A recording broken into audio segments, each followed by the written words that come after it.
படம் வெற்றி பெறணும், படத்துக்கு நிறைய பேர் வர்றாங்க, நிறைய பேர் வராங்க. அதுக்கு ஒரு மெயின் காரணம் நான் என்ன சொல்லியிருக்கேன்னா வந்து,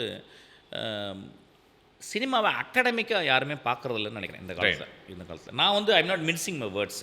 இப்போ இதை பார்த்த உடனே நிறைய young people may get anger actually, but I'm not going to mince my word.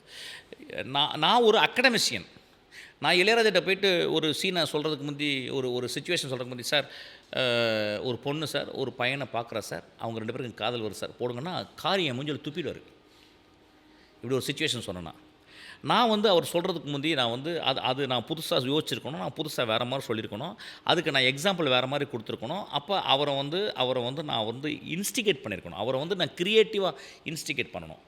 So இப்போ கமல் சார்கிட்ட போய்ட்டு நீங்கள் வந்து ஒரு சீனை வந்து, சார் நீங்கள் வந்து இந்த சீனில் நீங்கள் கோவப்பட்டு நீங்கள் கத்துறீங்க சார் அப்படின்னு ஒரு துக்கலமான எழுதின ஒரு டைலாக் கொடுத்தீங்கன்னா சிரிப்பு வந்துடும் ஆக்சுவலாக. ஸோ வந்து அதனால் வந்து நம்ம வந்து இன்றைக்கி ஒரு சினிமாவை அகாடமிக்காக நம்ம பார்க்கலன்னு நினைக்கிறேன். அகாடமிக்னால் வந்து ஒரு ஒரு லேர்னிங் கர்வ் இருக்குது சினிமாக்குள்ளே.